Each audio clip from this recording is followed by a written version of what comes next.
हरे कृष्ण। श्रील प्रभुपाद की जय, गुरु महाराज की जय, आप सब भक्त बिंद की जय। निताय गौर प्रेमानंदे, हरि हरि बोल। जय जय श्री चैतन्य, जय नित्यानंद, जय अद्वैत चंद्र, जय गौर भक्त बिंद। जय जय श्री चैतन्य, जय नित्यानंद, जय अद्वैत चंद्र, जय गौर भक्त वृंद। जय जय श्री चैतन्य, जय नित्यानंद, जय अद्वैत चंद्र, जय गौर भक्त वृंद। श्री श्री चैतन्य महाप्रभु की जय, श्री श्री नित्यानंद गोसाई की जय, श्री श्री अद्वैत ठाकुर की जय, श्री श्री गदाधर पंडित की जय, शिवास आदि गौर भक्त वृंद की जय। निताय निताय निताय गौर प्रेमानंदी, हरि हरि बोल। श्री श्री चैतन्य चरितामृत श्रील कृष्णदास कविराज गोस्वामी की जय। श्री श्री चैतन्य चरितामृत मध्य लीला अध्याय 19, श्री चैतन्य महाप्रभु द्वारा श्रील रूप गोस्वामी पाद की शिक्षा रूप शिक्षा के अध्याय है और श्लोक संख्या 177। प्रेम वृद्धि क्रमे नाम स्नेहमान प्रणय, राग अनुराग भाव महाभाव है। प्रेम वृद्धि क्रमे नाम स्नेहमान प्रणय, राग अनुराग भाव महाभाव है। 178 श्लोक।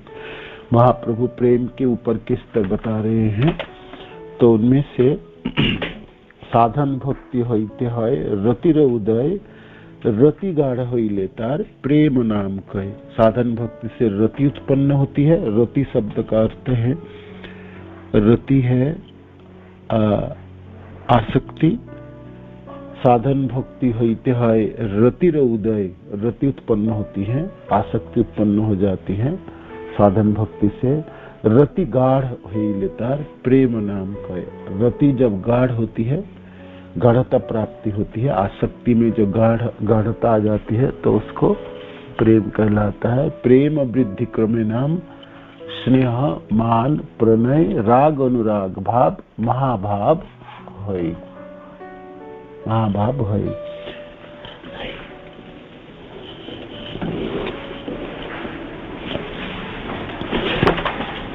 प्रेम के आधारभूत पक्ष धीरे धीरे बढ़कर स्नेह मान प्रणय, राग अनुराग भाव तथा महाभाव बन जाते हैं। तो इनमें से हमने जो आलोचना की, जो हमने अभी तक पढ़े, वो है स्नेह की परिभाषा और स्नेह के उदाहरण, मान की परिभाषा, मानों के उदाहरण, और प्रणय की परिभाषा और उनके उदाहरण। आज हम राग और अनुराग करेंगे, ठीक है। तो जो प्रेम है, साधन भक्ति से आसक्ति उत्पन्न होती है साधक की, और यहाँ पर जो प्रेम के स्तर है ये कृष्ण के लिए है ना। है ही भक्ति कृष्ण के लिए है। भक्ति शब्द का अर्थ ही है उसमें कृष्ण के लिए आपकी रति उत्पन्न हो, और किसी के लिए भक्ति शब्द व्यवहार होती नहीं। तो साधन भक्ति हो, भाव भक्ति हो या प्रेमा भक्ति हो, तो कृष्ण के लिए आपकी प्रेमास्पद कृष्ण है। तो हम आश्रय हैं, भक्त साधक आश्रय के स्तर पर रहते हैं, विषय के स्तर पर कृष्ण रहते हैं, है ना। तो उपमा और उदाहरण देने के लिए हमने और उदाहरण भी प्रस्तुत करते हैं, किंतु हमेशा याद रखनी चाहिए प्रेमी तो कृष्ण है ना। तो प्रेमी और प्रेमिका ये दो शब्द व्यवहार होती है ना, दोनों के आदान प्रदान से प्रेमों की आस्वादन होती है। तो एक तरफ तो साधक भक्त होते हैं, दूसरी तरफ कृष्ण होते हैं। यहाँ पर है भौतिक संसार में भी हम देखते हैं, तो भौतिक संसार में आदान प्रदान होती है, स्नेह भी होते हैं, श्रद्धा सम्मान आदि भी रहते हैं। प्रेम नहीं है, वो प्रेम के नाम से चलाते हैं भौतिक संसार के लोग, किंतु प्रेम नहीं होती है, वो कामनाएं होती है ना। आत्म इंद्रिय प्रतिवंशा तरे बोले काम, तो यहाँ पर कामनाएं हैं। कामना शब्द को प्रेम के नाम से चलाते हैं लोग भौतिक संसार में, किंतु भौतिक संसार में आपकी कामनाएं प्रेम कामनाएं है ना। तो भी समझने के लिए अपने उसी शब्द को, काम शब्द को प्रेम के रूप में आध्यात्मिक जीवन में हम देखेंगे तो दूसरी तरफ कृष्ण है ना, इस तरफ हम हैं, भक्त जन है, साधक जन है। तो भक्त जनों में तरह तरह की उनकी कैटेगरी है ना। तो भाई साधक जो साधना करते हैं तो साधक है, साधनाओं की जो फल प्राप्ति होती है ना, तो साधन सिद्ध कहलाता है। और कोई कोई जन्म सिद्ध ही होती है ना। तो दो तरह के जीव होते हैं, एक मुक्त है और एक है बद्ध अवस्था है। तो जो मुक्त है वो तो हमेशा मुक्त रहते हैं और वो कृष्ण के साथ ही आते हैं और कृष्ण के साथ ही अप्रकट हो जाते हैं, कृष्ण लीलाओं में भाग लेते हैं और प्रेम की आदान प्रदान करते हैं। तो शुद्ध प्रेमों की वही प्रकाश होती है, हम सब जानते हैं, जैसे श्री गोपी जनों की, श्री राधा रानी आदियों की, भगवान के प्रेमी भक्त जनों की, ध्रुव महाराज हो, प्रहलाद महाराज आदियों की है। और हमारी आचार्यों जब सब मंजरिया है ना, राधा कृष्ण के लीलाओं पे सेविका ही है। 12 साल से लेके 14 साल के लड़की है ना, सब जितने हमारे आचार्य हैं, मंजरिया हैं, जो कुंज में सेवा करती हैं राधा कृष्ण की, तो वो सब लोग भी मुक्त हैं, वो भी कृष्ण लीला में भी हैं और गौर लीला में भी हैं। तो जहाँ तक हमारे उदाहरण, हमारी सब ये सब प्रेम के ऊपर के स्तर है, तो ये सब जनों के लिए प्रयोज्य है, ये सब लोगों के लिए प्रयोज्य है। और तो फिर प्रश्न आएंगे जे भाई मैं कहाँ पर हूँ, मैं जब जो सुनने वाला श्रोता हूँ, मेरी क्या अधिकार है इसमें और मेरी क्या स्तर है। तो अब अपने स्तर को देखो, साधन हम कर रहे हैं, हम इस समय साधन करते हुए भक्त हैं, साधन के रास्ते पे चले, साधक है, हम साधक हैं। तो साधना करते करते कृष्ण में आसक्ति होती है, तो ये आसक्ति शब्द को रति कहलाता है ना, रति कहलाता है। तो रस शास्त्र में अनेकों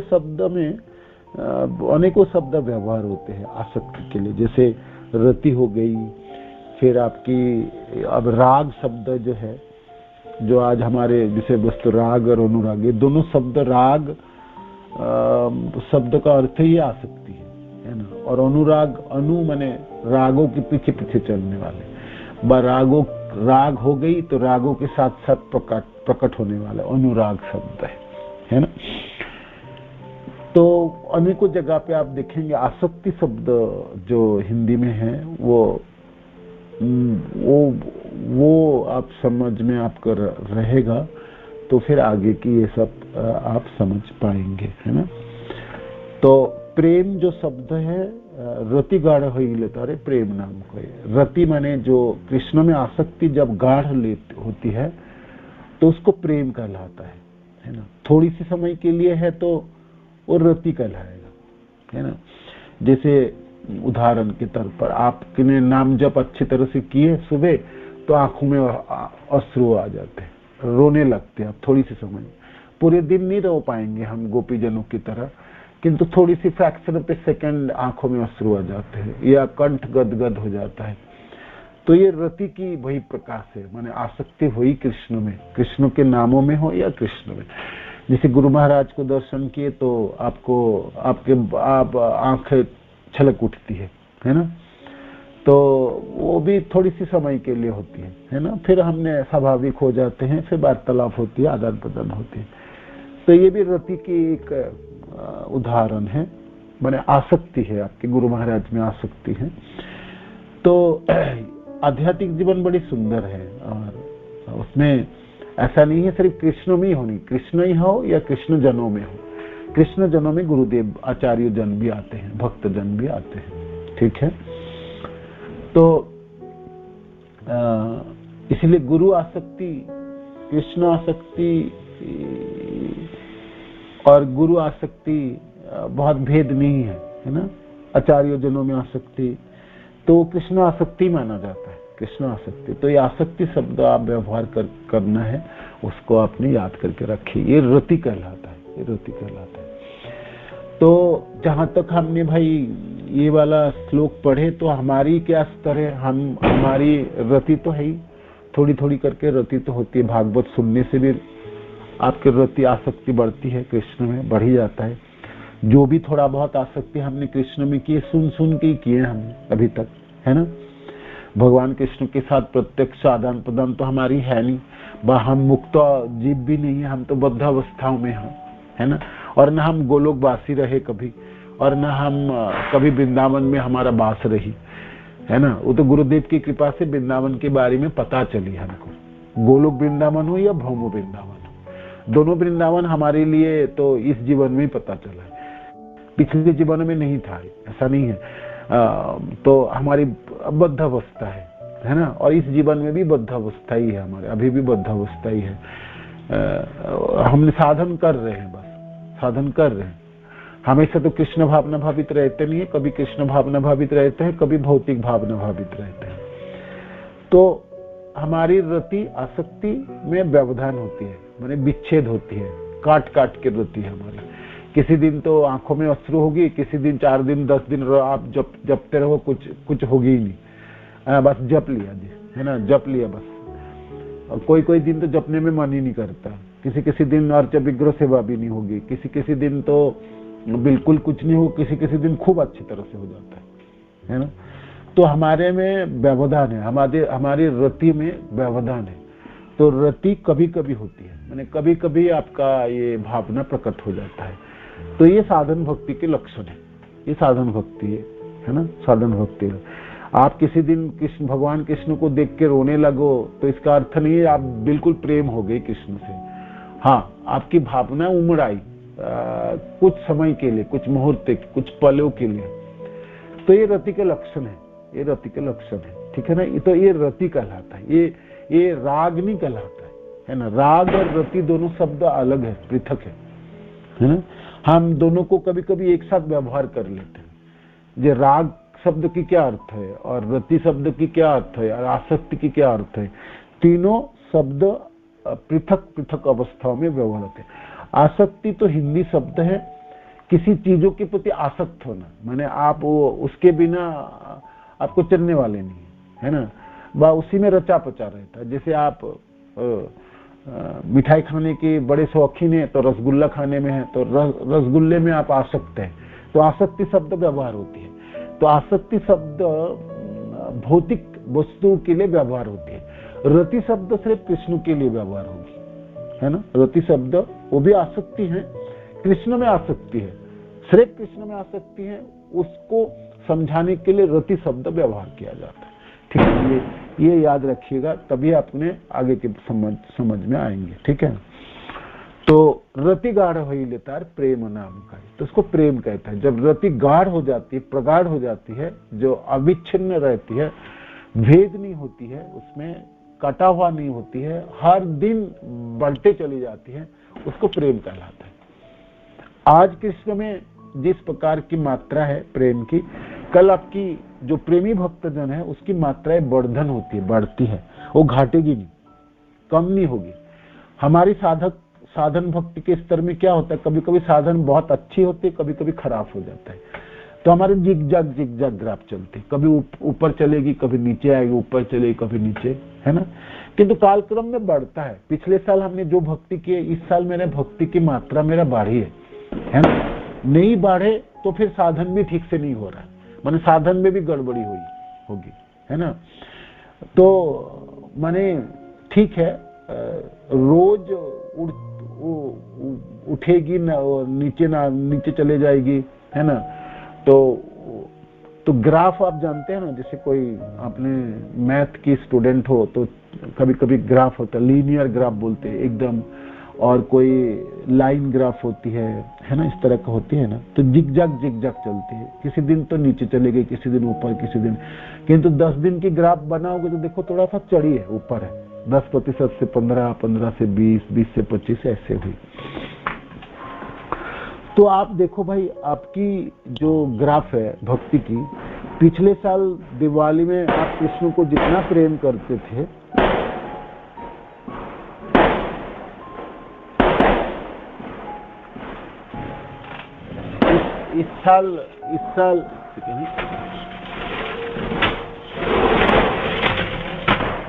इस साल दिवाली पे आप कृष्ण के प्रति आपकी आसक्ति कितनी है, मात्रा क्या हुई, आपको पता चलेगा। कम हुई तो आपकी साधना कम हुई, बढ़ी तो आपकी रति थोड़ा बढ़ गई, है ना।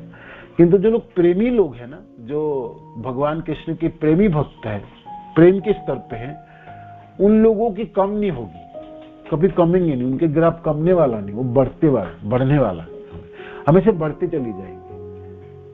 तो ये आपकी भेद है, दोनों में रति है, दोनों स्तर में रति है। उस रति में प्रगाढ़ता है, इस रति में कमती बढ़ती होती रहती, ठीक है, ये याद रखिएगा स्तर को। अब आगे है प्रेम वृद्धि क्रमे नाम स्नेह मान प्रणय। स्नेह की बात हमने पढ़े थे। स्नेह क्या शब्द है? स्नेह है एक मुहूर्त भी प्रेमी की विरह पसंद नहीं है, विच्छेद एक मुहूर्त के लिए भी असहनीय है, ये स्नेह था, है ना। कृष्ण के बिना एक पल भी भारी लगने लगता। जुगायतम निमिषेन चाक्षुष प्राविशायतम, ये स्नेह की परिभाषा हुई। एक पल के लिए भी कृष्ण से दूर असहनीय है, इसको स्नेह कहलाता है ना। तो गोपीजनों की उदाहरण है, हमने अनेकों उदाहरण देखे। आप जपते समय भी और भागवत के श्रवण के समय वृंदावन धाम में भी हमने कृष्ण के बहुत नजदीक रहते हैं और कृष्ण बड़ी सुहावना लगते हैं, है ना। और एक पल के लिए भी दूर पसंद नहीं है, असहनीय लगता है ना। तो अच्छा है, ये स्नेह की परिभाषा है और स्नेह के अनेक उदाहरण होंगे। स्नेह मान शब्द के अर्थ हुई भाई हृदय में तो प्रेम करने की सब कुछ उपस्थिति है, भावनाएं बड़ी मिठास बातों के माध्यम से आदान प्रदान होती हैं, किंतु प्रेमी चालाकी से अपने भावनाओं को छिपा के रखेंगे, इसको मान कहलाता है ना। मान है, जैसे उदाहरण के तौर पर राधा रानी खूब प्रेम, उनकी प्रेम एकदम पराकाष्ठा के स्तर पर रहती है श्याम सुंदर के लिए, किंतु मानो कि श्याम सुंदर संकेत वन में आने में देर किए और किसी वजह से देर हो गई, तो मान करती है ना राधा रानी, तो मुंह फिरा के रखेंगे, देखेंगे नहीं श्याम सुंदर को, बैठने के लिए जगह नहीं देंगे। ललिता विशाखा को बोल के रखेंगे उसको तो घुसने मत दो, उसको तो खड़े रखो, बाहर रख लो उसको। तो श्याम सुंदर हाथ जोड़ करके खड़े रह जाएंगे, राधा रानी अंदर है, देखेंगे नहीं श्याम सुंदर की, किंतु रह ही नहीं पाएंगे देखे बिना, है ना। तो उनकी तो हृदय माने तड़पने लगते हैं, जो कब श्याम सुंदर से मिलूं, कब गलवाई दूं, कब करूं। किंतु मान किए है ना, आपने भावनाओं को छिपा के रखनी है ना। ऐसे तो हृदय में परिपूर्ण प्रेम है, किंतु भावनाओं को चालाकी से छिपा के रखना, इसको मान कहता है। इसके हमने पढ़ाई की और अनेकों उदाहरण आप लोगों ने सब वर्णन की, ये भी आपको समझ में आया, ठीक है ना, याद रखिएगा। स्नेह गई, मान गई, प्रणय। प्रणय शब्द है, प्रणय है सब प्रेम के ऊपर के स्तर है ना, तो प्रेम तो सब में उपस्थित रहेंगे, है ना। प्रेमों की जितनी गुणावली वो तो सब में है, प्रणय में भी परिपूर्णता प्रेम है ना कृष्ण के लिए।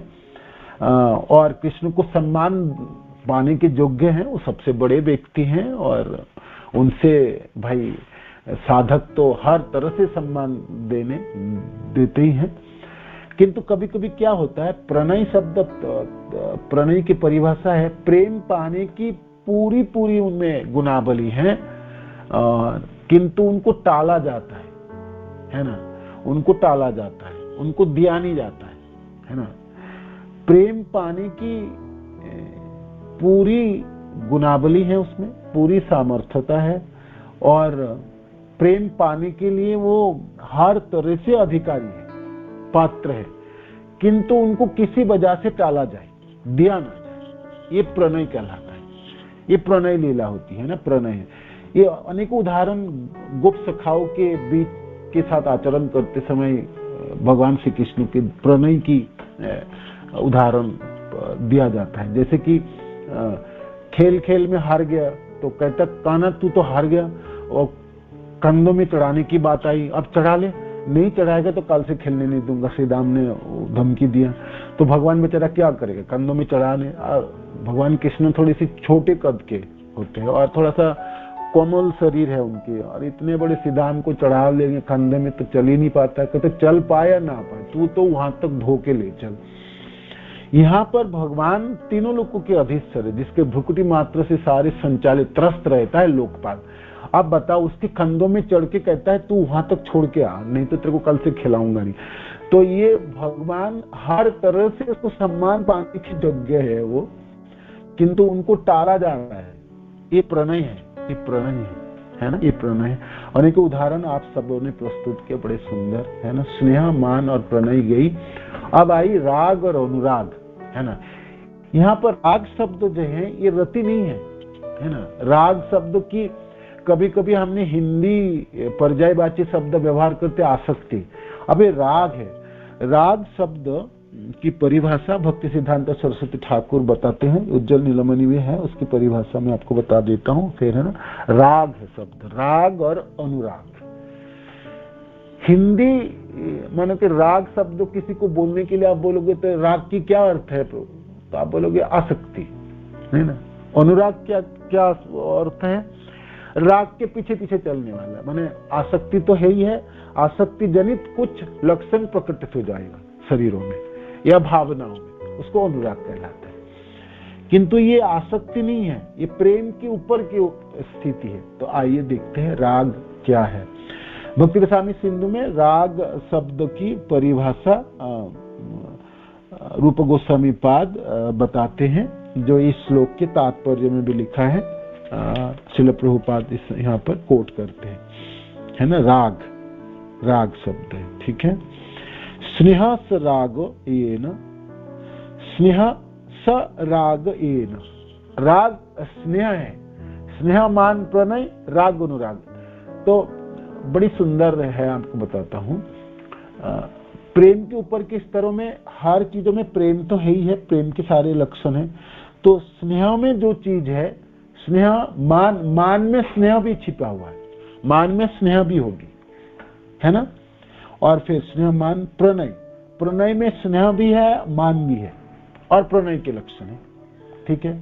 अब राग में क्या होगी, स्नेह होगी, मान होगी, प्रणय होगी और राग के लक्षण भी है।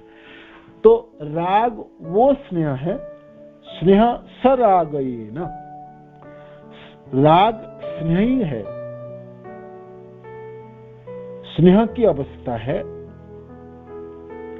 जिस अवस्था में प्रियतमा के प्रति स्नेह के कारण दुख सुख में बदल जाता है, दुख सुख में बदल जाता है। स्नेह स रागयेन शायद सुखम दुखम अपि स्फुटम। दुख है जीवन में, साधक अनेकों दुख प्राप्ति होता है, किंतु वो दुख नहीं है, वो सुख, वो सुख ही है।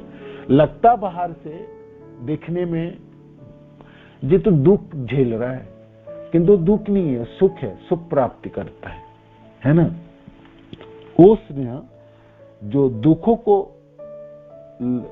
वो स्नेह वो अवस्था है, स्नेह राग वो अवस्था है जिस अवस्था में प्रियतमा के प्रति स्नेह के, प्रियतमा शब्द यहाँ पर कृष्ण के लिए प्रयोज्य है, कृष्ण के लिए, कृष्ण के प्रति स्नेह के कारण दुख सुख में बदल जाता है, वह राग कहलाता है। याद रखिएगा, कृष्ण के लिए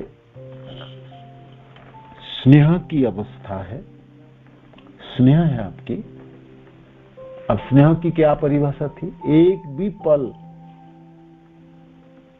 विच्छेद सहनीय नहीं है, वो स्नेह है। तो वो साधक या वो भक्त जो एक पल के लिए भी कृष्ण से दूर नहीं रहना चाहते हैं, असहनीय है एक पल के लिए भी विच्छेद, वो तो स्नेह है। तो उस स्नेहशील भक्त जब सारे दुख सहन करता है ना कृष्ण के लिए, किंतु दुख सुख में बदल जाता है ना। है तो दुख झेल रहा है, बस दुख सहन कर रहा है, बस दुखमय परिस्थिति है, किंतु दुख सुख में बदल जाता है, वो है राग कहलाता है। उसको राग कहलाता है, उसको राग कहलाता है ना, उसको राग कहलाता है। और दूसरी इसकी क्या है, जब ऐसा राग कृष्ण के प्रति होता है, तब मनुष्य अपने प्रियतम कृष्ण को प्रसन्न करने के लिए अपना जीवन भी दे सकता है। जीवन निछावर है, राखो पे मारो भी जो इच्छा तुम्हारे, ऐसे कहते हैं ना, तुआ पद अर्पिल नंद किशोर। तो दूसरे लाइन में भक्ति रसामृत सिंधु में रूप गोस्वामी पाद कहते हैं, तत्संबंध लोभित अपि अत्र प्रीति प्राणेभ्योरपि, प्राणेभ्योरपि माने प्राण देने के लिए भी तैयार है, कृष्ण की संतुष्ट के लिए व कृष्ण की सुख प्राप्ति कराने के लिए अपने जीवन भी दांव में लगा दो, दांव में लगा देते हैं। ये जीवन क्या करना, इससे माने जीवन दे के भी कृष्ण की संतुष्टि हो जाए तब भी चल सकता है। तो ये राग कहलाता है, इसको राग है। तो राग की दो गुणावली, एक तो उसमें स्नेह है, स्नेहशील साधक या भक्त कृष्ण के प्रति इतनी स्नेह है, वो अपने दुखमय परिस्थितियों को भी सुखों में परिवर्तन कर देता है एक, और दूसरा कृष्ण की संतुष्टि के लिए अपने जीवन निछावर कर देता है। ये राग की परिभाषा है, ये रागों की परिभाषा है। तो उदाहरण आप बताइए, आपको उदाहरण देने के लिए प्रयत्न करेंगे ना, तो फिर समझ में आएंगे आपको, है ना। बताइए आपके पास क्या उदाहरण है। मैंने आपको एक उदाहरण बताता हूँ। जितने भी ध्रुव महाराज, प्रहलाद महाराज के जीवन की सारी घटनाएं, आपने कोई भी घटना है अपने लो, चलो जी,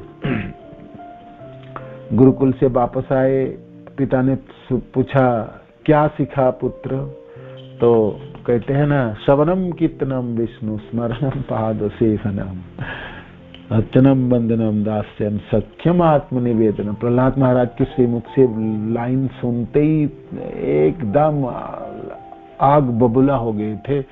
हिरण्यकश्यप ना अपने पुत्र को गोदी से फेंका गेंद की तरह, और समस्त जनों को आदेश दिए, जिसको अभी मार डालो इसको तो ले जाओ, आंखों के सामने से ले जाओ। तो आप सब जानते हैं प्रहलाद महाराज को बंदी बना के सारे सैनिकों ने उनको, किसी ने तो भाले से, किसी ने से तलवार से, किसी ने तो तीर धनुष की डराया, जो तेरे को तो अभी इसी में मार डालता हूं, है ना। तो प्रहलाद महाराज ने तो भाई अपने प्रियतम, अपने कृष्ण, है ना, अपने भगवान विष्णु, है ना, के प्रति ऐसी उनके आसक्ति है, ऐसे रति है, ऐसे स्नेह है, राग की स्तर पर था। समस्त दुखों को उन्होंने सुख ही मान रहे थे, वो दुख थोड़ी मान रहे थे। एक भी परिस्थितियों में जब उनको पर्वतों के ऊपर बोरे में डाल के फेंका गया था समुद्र में, वो थोड़ी दुखमय परिस्थिति थी, एकदम भयंकर दुख था वो, है ना। सांस बंद होने वाला है। आप बताओ 5 साल की उम्र के बच्चे को आप बोरे में डाल दोगे और मुंह बंद करके उसको समुद्र के पानी में फेंक दोगे। पर्वत को ऊपर से फेंका गया था प्रहलाद महाराज को। तो ये तो दुखमय परिस्थिति है, भयंकर दुख है ना। किंतु वो उनको सुखी लग रहा था, क्या फर्क पड़ने वाला है, तो हमेशा विष्णु को याद कर रहे हैं, विष्णु के साथ ही रहे, है ना। और कभी भी दुख अपने जीवन में आए, उनने स्पर्श ही नहीं कर पाए उनको, है। किंतु परिस्थिति तो दुखमय थी, है ना, परिस्थिति दुखमय।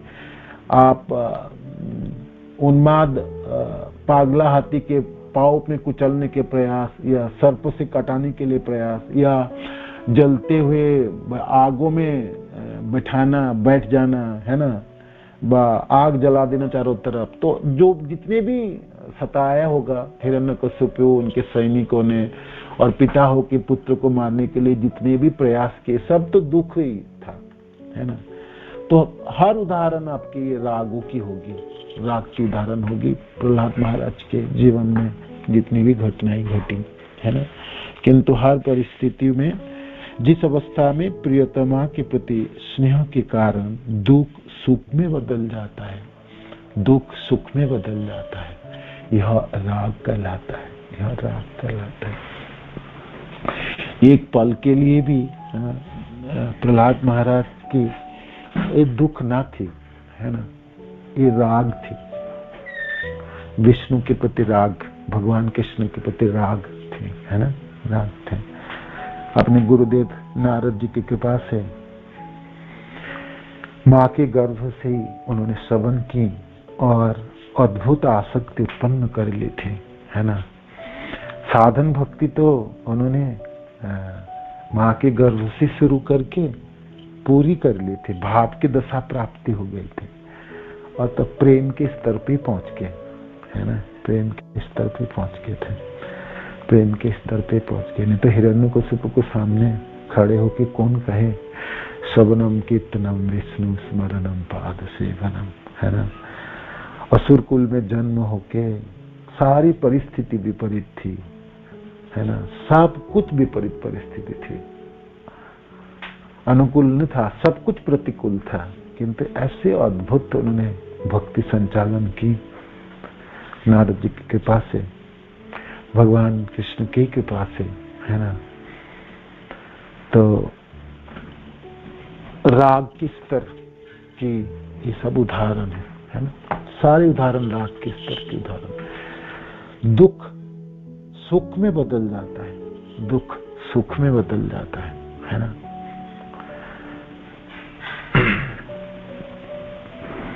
जिस पर्वतों से फेंका था वो कहता, वो आंध्रा विशाखापत्तनम के पास है ना, जिसमें सिंहाचलम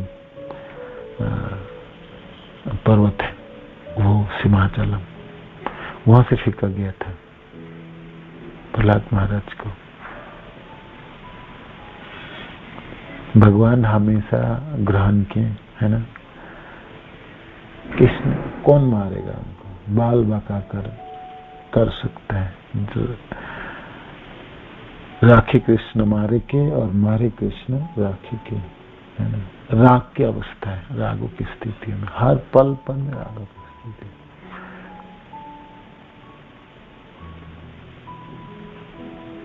इसलिए तो जब नरसिंह भगवान प्रकट हुए तो पूछे, पुत्र कुछ मांग ले, मेरे को क्या वर चाहिए। कहता मेरे को कुछ नहीं चाहिए मेरे को कुछ नहीं चाहिए, मेरे को तो पता है, मैं तो हर परिस्थितियों में भी निकल जाऊंगा, किंतु मेरे को अपने पिता के लिए मांगे थे ना उन्होंने, जे इन्होंने आपके पूरे जीवन भर आपको घृणा की है, आपसे देश किए हैं, आप रक्षा कीजिए, वो उद्धार हो जाए।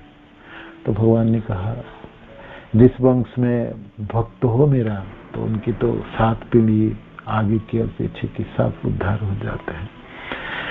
तो हम देखते हैं राग के स्तर पे भक्तों की क्या अद्भुत स्नेह होती है ना, क्या अद्भुत स्नेह है। एक पल भी बिछड़ के नहीं रहते थे, है ना। निरंतर कृष्ण उनके हृदय में ही विराजमान होते, एक पल के लिए भी अलग नहीं होते, है ना। तरवाल से काटो और जहरीला सांप के पिंजरे में डाल दो, आग से जलाने के प्रयास कर लो, फेंक दो बोरे में डाल के समुद्र में, क्या फर्क पड़ने वाला है ना। तो ये है स्नेह के कारण, अपने प्रियतमा के प्रति स्नेह के कारण। विष्णु इसमें प्रियतम है ना। या उनके प्रेमास्पद है ना, तो उसके प्रति उनके स्नेह के कारण दुख सुख में बदल जाता है, दुख सुख में बदल जाता है। यह राग कहलाता है, यह राग कहलाता है। और दूसरा है राग की स्थिति पर, राग के स्तर पर अपने प्रियतम कृष्ण को प्रसन्न करने के लिए अपना जीवन भी दे सकते हैं। ले चले जाए जीवन, क्या हो जाने का, हो जाए निछावर, है ना। शरीर क्या रखे, एक शरीर क्या, कितने भी शरीर निछावर है ना, कितने भी शरीर निछावर।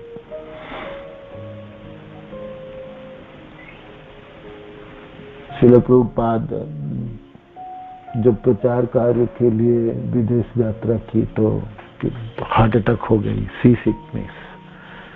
तो कहते कृष्ण क्यों मारना चाहते हो यहाँ बीच में लाके, मैं तो वृंदावन में मार देते, यहाँ मार के क्या हो। और आप मारना ही चाहते तो मार लो, क्या है ना, आपके लिए तो एक जीवन, क्या ऐसे कितने जीवन निछावर है। लीलामृत पढ़ते समय हम देखते हैं ना, श्रील प्रभुपाद की राग के स्तर के हैं। श्रील प्रभुपाद गोप सखाओं के टोली में है ना, तो स्नेह मान प्रणय राग अनुराग भाव सारे स्तर श्रील प्रभुपाद के उदाहरण के तौर पर आप देख सकते हैं, है ना। ये भी एक उदाहरण है। तो आप सब बताइए राग की उदाहरण, है ना। राग की परिभाषा मैंने आपको बता दी। राग की परिभाषा, जिस अवस्था में प्रियतमा के प्रति स्नेह के कारण दुख सुख में बदल जाता है वह राग कहलाता है। जब ऐसा राग कृष्ण के प्रति होता है तब मनुष्य अपने प्रियतम कृष्ण को प्रसन्न करने के लिए अपने जीवन भी दे सकते हैं, जीवन भी दे सकते। हरे कृष्ण प्रभु जी, दंडवत प्रणाम। धन्यवाद माता जी, बताइए। जटायु बोल सकते हैं प्रभु? जटायु बोल सकते हैं, बिल्कुल जटायु बोल सकते हैं। जटायु बोल सकते हैं, जटायु को बोल सकते हैं। जटायु जी की उदाहरण अपने जीवन ही तो दे दिए, है ना, जीवन में तो दे दिए, मित्रता निभाई उन्होंने, किंतु एक उदाहरण दिया जा सकता है, दिया सकता है। और बताइए। हरे कृष्ण प्रभु जी, दंडवत प्रणाम। धन्यवाद माता जी। प्रभु जी, श्री राम के लिए हनुमान जी का भी तो प्रेम हो सकता है। दुख सुख, दुखों को सुख में वाला, हाँ, मन को उनको प्रचंड दुख प्राप्ति हुई, उनको अनेकों समस्या हुई, किंतु तभी वो कार्य उन्होंने अपने प्रियतम अपने प्रभु की सुख के लिए किया होगा। तो कौन सा उदाहरण देना चाहते हो हनुमान? प्रभु जी, मीराबाई भी हो सकती है। मीराबाई भी हो सकते, मीराबाई के उदाहरण है, मीराबाई के सुंदर उदाहरण, बात सही है, मीराबाई के उदाहरण है ना। कितनी पीड़ा भी मिली उनको, है ना, ससुराल के, किंतु वो अपने गिरिधर गोपाल के लिए हमेशा ही स्नेहशील रही। तो ये उदाहरण है मीराबाई के, ये हो सकते राग के। और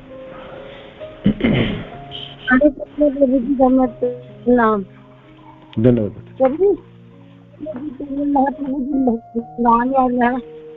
क्या आपकी आवाज सुनाई नहीं, आपकी आवाज सुनाई नहीं दे। हरे कृष्णा। हरे कृष्णा, अब आ रहे हैं, बताइए। हरे कृष्णा प्रभु जी, धन्यवाद प्रणाम। धन्यवाद आप प्रभु जी, उन भक्त का नाम याद नहीं आ रहा। हरि बोल जी, आवाज आ रही है प्रभु जी? अब आ रही है, बताइए। हरे कृष्णा। हरे कृष्णा। हाँ, मैं प्रभु जी ने कहते आप कृष्ण नाम जपो, तो अगले दिन सुबह रो रहे होते थी, जब महाप्रभु मिल गए तो राम जी का ही नाम याद आ गया। उनका नाम याद नहीं है कि मैं तो राम राम ही जप सकता हूँ। मुरारी गुप्ता। मुरारी गुप्ता। हरे कृष्णा प्रभु जी, वो भी आगे वो मुरारी गुप्ता नहीं, आपको उदाहरण राग की देना है। राग की उदाहरण राग शब्द का अर्थ है स्नेह है। जिस स्नेह की अवस्था में साधक को अपना दुख सुखी लगता है, दुख सुख में बदल जाता है, दुख की परिस्थिति सुख में बदल जाता है, वो राग है। और कृष्ण के लिए अपने जीवन भी निछावर है, जीवन देने के लिए भी तत्पर है, वो राग। वो वासुदेव जिनको कोड़ हुआ था और वो कीड़ा भी गिर जाता था, उसे वापस रख लेते थे। वो इतनी स्थिति उनकी खराब थी और फिर भी वो हो सकता है वो नहीं, अभी नहीं होगी, ये नहीं होगी। धन्यवाद, बताइए। माता का बोल सकते हैं।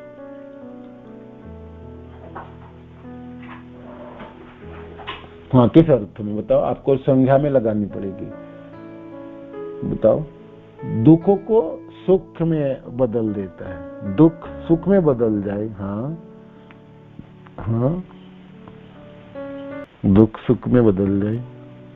कुंती महारानी ने अपने दुख सहन किया कृष्ण की भक्ति से। आप ऐसा बोलेंगे, वनवास की जीवन हो या उनकी जितनी भी यातनाएं हो, राग की उदाहरण होगी कुंती महारानी की। प्रभु जी, शबरी का भी उदाहरण ले सकते हैं।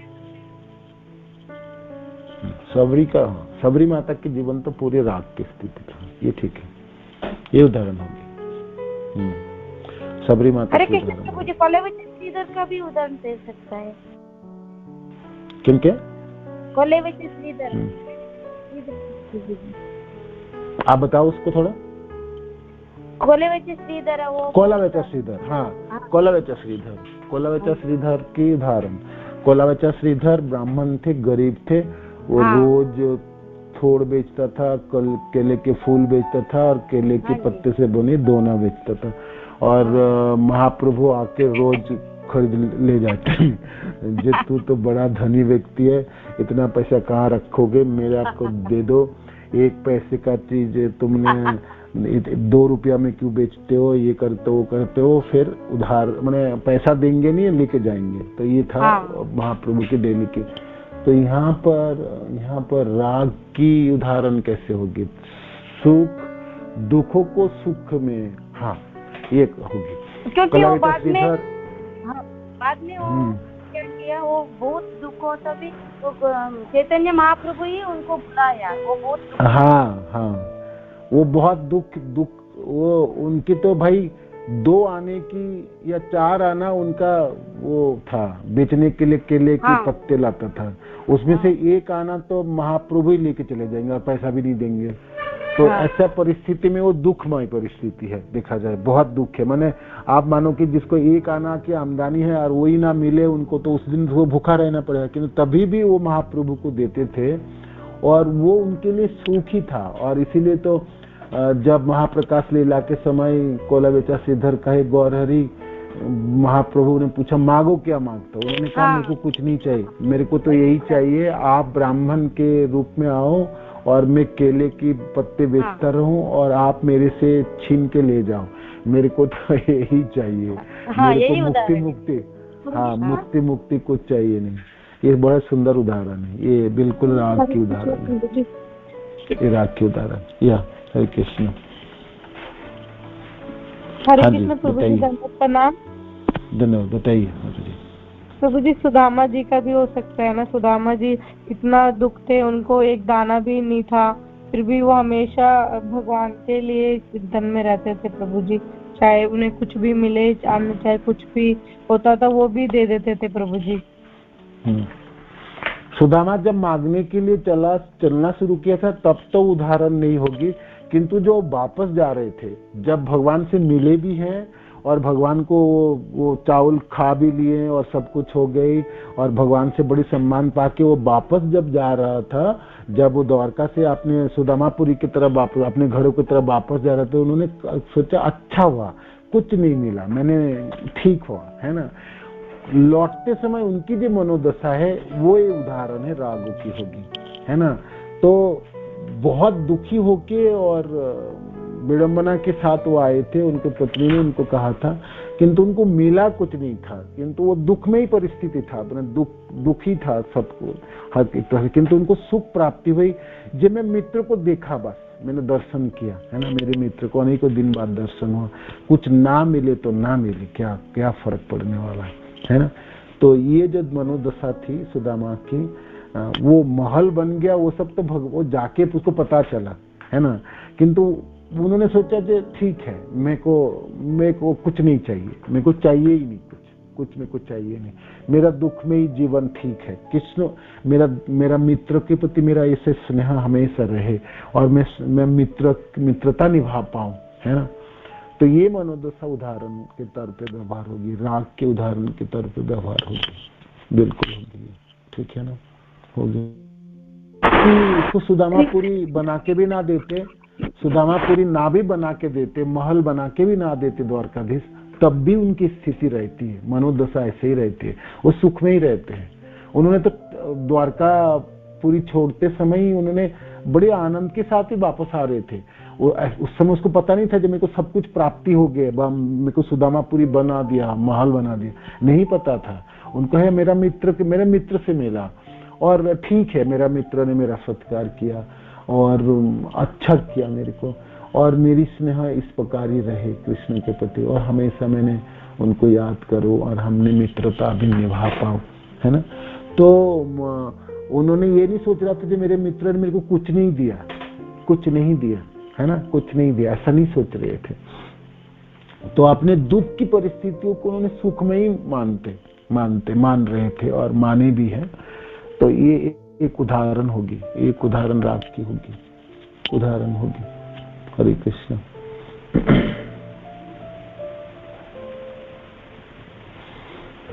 ठीक है, आप लोगों ने थोड़ा सोच के रखिएगा, कल फिर पढ़ेंगे राग और अनुराग। जब रागों की लक्षण प्रकट होती है, राग उत्पन्न होती है, तो कुछ लक्षण प्रकट होते हैं, है ना, शरीरों में। जैसे मैं आपको बताऊं, आंखों में अश्रु होगी, कंठ गदगद हो जाएंगे, रोमटी खड़ी होने जाता है, तो इसको तो भाव कहलाता है। जब ये परिपूर्ण तो लक्षण प्रकट हो जाते हैं, इसको भाव कहलाता है। जब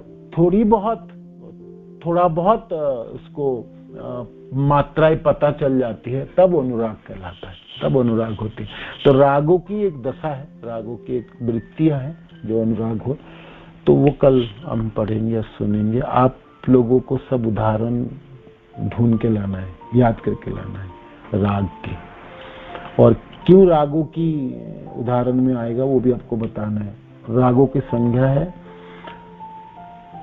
प्रियतम कृष्ण के लिए साधक के स्नेह इस प्रकार है, जो स्नेह के कारण दुख सुख में बदल जाता है, एक तो वह राग कहलाता है। और राग के स्तर पे भक्त अपने जीवन भी निछावर कर सकते हैं कृष्ण की संतुष्टि के लिए। तो ये दो लक्षण रागों में होती है, ठीक है, याद रखिएगा। हरे कृष्ण। नमो प्रणाम। श्रील प्रभुपाद की जय, गुरु महाराज की जय, आप सब भक्त जनों की जय। निताय गौतम नंदे। हरि बोल। हरे कृष्ण। नमो प्रणाम। हरि बोल।